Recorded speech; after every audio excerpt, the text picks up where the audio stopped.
2024년 5월 7일 오늘 새벽 말씀은 열왕기상 14장 1절부터 20절까지의 말씀입니다. 그때 여로보암의 아들 아비야가 병든지라 여로보암이 자기 아내에게 이르되 청하건대 일어나 변장하여 사람들이 그대가 여로보암의 아내임을 알지 못하게 하고 실로로 가라. 거기 선지자 아히야가 있나니 그는 이전에 내가 이 백성의 왕이 될 것을 내게 말한 사람이니라. 그대의 손에 떡 10개와 과자와 꿀 한 병을 가지고 그에게로 가라. 그가 그대에게 이 아이가 어떻게 될지를 알게 하리라. 여로보암의 아내가 그대로 하여 일어나 실로로 가서 아히야의 집에 이르니 아히야는 나이가 많아 눈이 어두워 보지 못하더라. 여호와께서 아히야에게 이르시되 여로보암의 아내가 자기 아들이 병들었으므로 내게 물으러 오나니 너는 이러이러하게 대답하라. 그가 들어올 때에 다른 사람인 채 함이니라. 그가 문으로 들어올 때에 아히야가 그 발소리를 듣고 말하되 여로보암의 아내여 들어오라. 내가 어찌하여 다른 사람인 채 하느냐. 내가 명령을 받아 흉한 일을 내게 전하리니 가서 여로보암에게 말하라. 이스라엘의 하나님 여호와의 말씀이 내가 너를 백성 중에서 들어 내 백성 이스라엘의 주권자가 되게 하고 나라를 다윗의 집에서 찢어내어 내게 주었거늘 너는 내 종 다윗이 내 명령을 지켜 전심으로 나를 따르며 나 보기에 정직한 일만 행하였음과 같지 아니하고 내 이전 사람들보다도 더 악을 행하고 가서 너를 위하여 다른 신을 만들며 우상을 부어 만들어 나를 노엽게 하고 나를 내 등 뒤에 버렸도다. 그러므로 내가 여로보암의 집에 재앙을 내려 여로보암에게 속한 산에는 이스라엘 가운데 매인자나 노인자나 다 끊어버리되 거름더미를 쓸어버림같이 여로보암의 집을 맑게 쓸어버릴지라. 여로보암에게 속한 자가 성읍에서 죽은즉 개가 먹고 들에서 죽은즉 공중에 새가 먹으리니 이는 여호와께서 말씀하셨음이니라 하셨나니 너는 일어나 내 집으로 가라. 내 발이 성읍에 들어갈 때에 그 아이가 죽을지라. 온 이스라엘이 그를 위하여 슬퍼하며 장사하려니와 여로보암에게 속한 자는 오직 이 아이만 묘실에 들어가리니 이는 여로보암의 집 가운데에서 그가 이스라엘의 하나님 여호와를 향하여 선한 뜻을 품었음이니라. 여호와께서 이스라엘 위에 한 왕을 일으키신즉 그가 그날에 여로보암의 집을 끊어버리리라. 언제냐 하니 곧 이제라.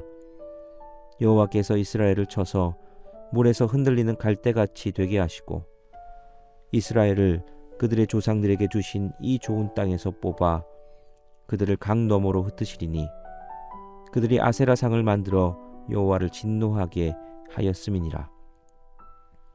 여호와께서 여로보암의 죄로 말미암아 이스라엘을 버리시니 이는 그도 범죄하고 이스라엘로 범죄하게 하였음이니라 하니라. 여로보암의 아내가 일어나 디르사로 돌아가서 집 문지방에 이를 때에 그 아이가 죽은지라. 온 이스라엘이 그를 장사하고 그를 위하여 슬퍼하니 여호와께서 그의 종 선지자 아히야를 통하여 하신 말씀과 같이 되었더라. 여로보암의 그 남은 행적 곧 그가 어떻게 싸웠는지와 어떻게 다스렸는지 이스라엘 왕 역대지략에 기록되니라.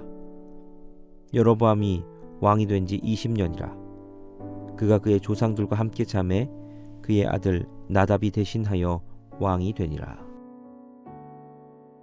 오늘 본문은 12장부터 이어진 여로보암의 죄와 그 죄에 대한 심판, 이런 내용의 연장선상에 있는 이야기입니다. 여로보암은 하나님께서 타락한 솔로몬으로부터 나라를 찢어서 10개의 지파를 다스리도록 세워주시는 은혜를 입은 사람입니다. 하나님은 하나님의 명령과 언약을 어기고 타락한 솔로몬과 그의 아들 르호보암으로부터 10개의 지파를 분리해서 여로보암에게 다시 거룩을 회복할 것을 요구하시는 의미로 맡기셨죠. 하나님은 늘 그렇게 일하시는 것 같습니다. 하나님은 죄악된 세상 가운데에서 하나님의 백성들을 분리해내십니다. 그것이 거룩으로의 부르심이죠. 그렇게 거룩하게 구분해내신 하나님의 백성들이 이제 세상과는 다른 방식으로 죄를 멀리하고 하나님의 법과 계명에 따라 살기를 원하시지요. 우상이 가득하던 갈대아 우르에서 아브라함을 구분해내어서 가나안으로 부르신 하나님입니다. 멸망시킬 수밖에 없을 정도로 죄악이 가득했던 소돔에서 롯을 인도해내신 분도 하나님이십니다. 애굽에서 하나님의 백성을 구분해내시고 광야에서 훈련시킨 다음 하나님의 땅인 가나안에 하나님의 백성들을 인도하셨습니다. 하나님은 그렇게 일하십니다. 여로보암에게도 하나님은 그렇게 일하셨고 거룩하기를 원하셨습니다. 그런데 여로보암은 그런 하나님의 기대를 저버렸습니다. 하나님을 두려워하기보다 백성들의 마음이 자신에게서 떠나는 것을 두려워하여서 우상을 만들었고 하나님이 원하시는 방식대로 제사하지 않고 자기가 주목받을 수 있는 방식대로 제사했습니다. 그래서 앞으로 언급되는 여로보암의 죄가 뭐냐고 하면 바로 우상 숭배의 죄라고 할 수 있습니다. 오늘 본문에서 하나님은 그런 여로보암의 죄에 대해서 심판하실 때 그의 아들을 사용하셔서 그를 벌하십니다. 오늘 본문 속에서 하나님께서 여로보암을 책망하신 그 여로보암의 죄가 뭔지, 여로보암이 그 죄에 대해서도 어떻게 반응하는지를 한번 쭉 살펴보겠습니다. 첫 번째로 여로보암은 죄에 대해서 찔림은 있지만 돌이키지 않습니다.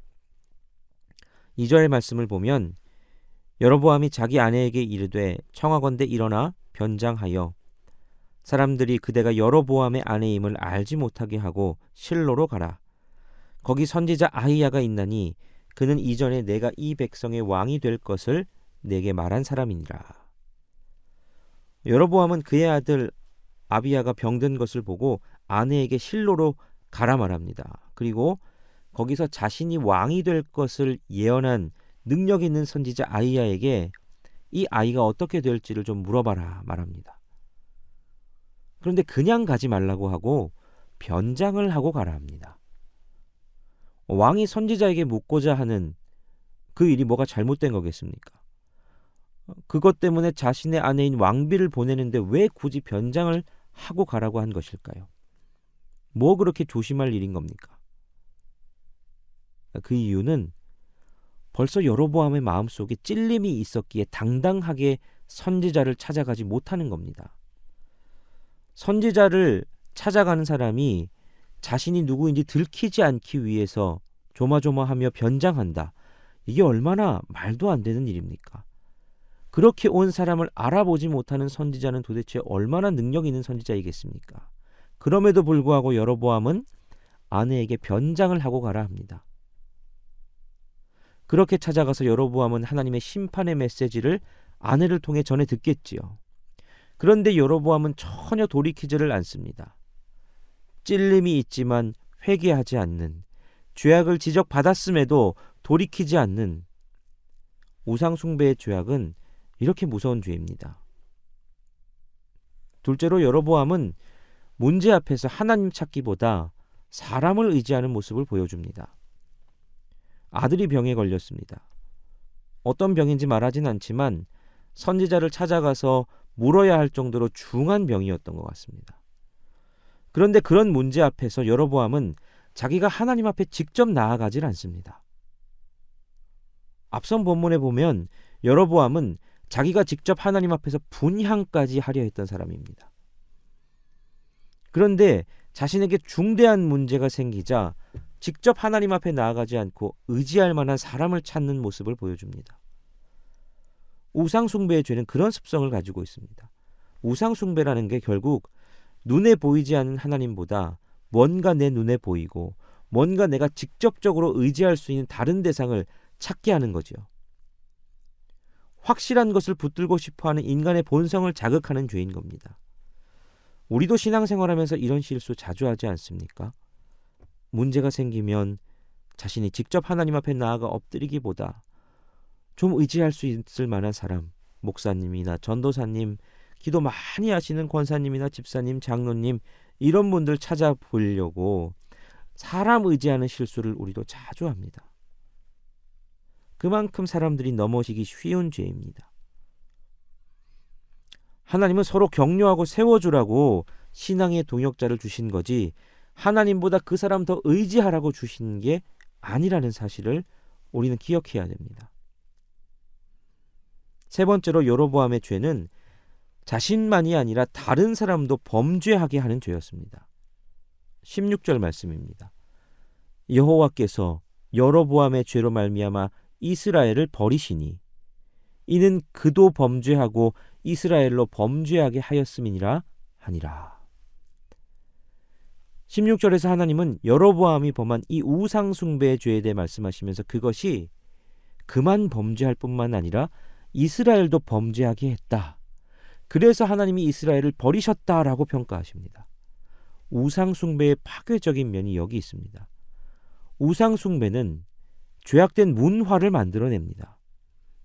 아론이 시내산에서 금송아지를 만들었을 때 그는 자신만 죄를 범한 것이 아니라 온 이스라엘이 범죄하게 했습니다. 우상 숭배는 하나님을 바라보지 않고 눈에 보이는 다른 것을 붙들게 하는 그런 죄의 문화를 만들어냅니다. 오늘 우리가 살아가는 세상 속에서 그런 문화들을 우리가 많이 보지 않습니까? 그래서 하나님은 십계명에서 첫 번째도 두 번째도 계속해서 반복하며 그토록 우상 숭배를 경계하시는 겁니다.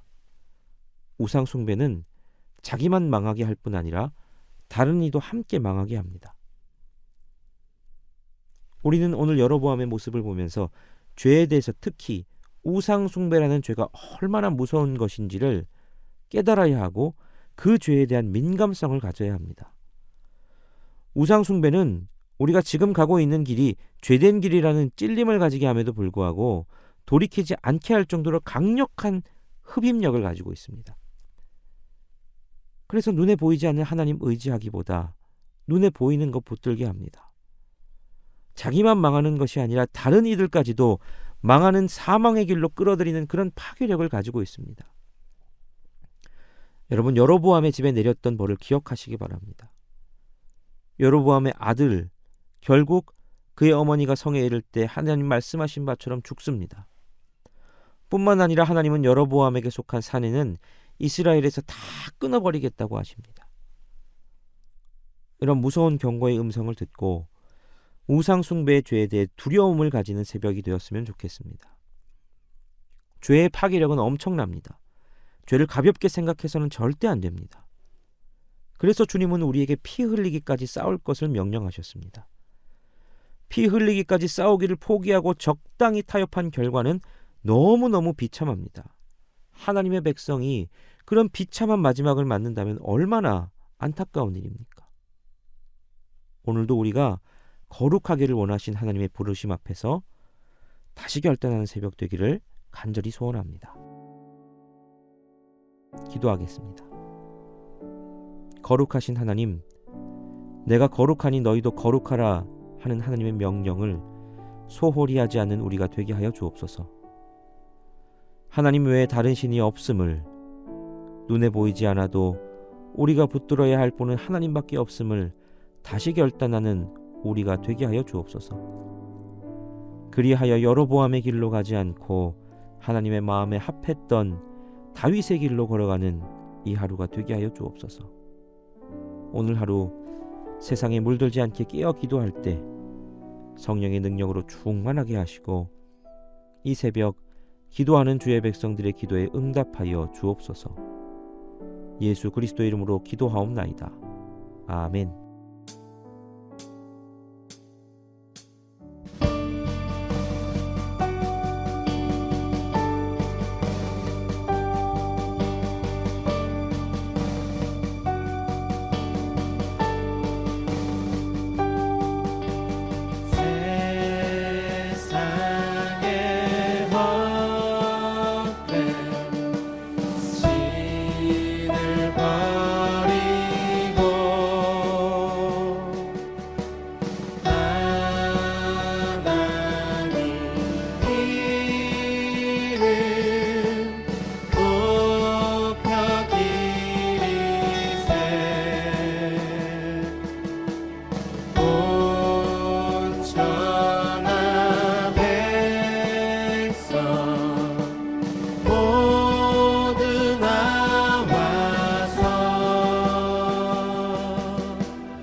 천국을 어서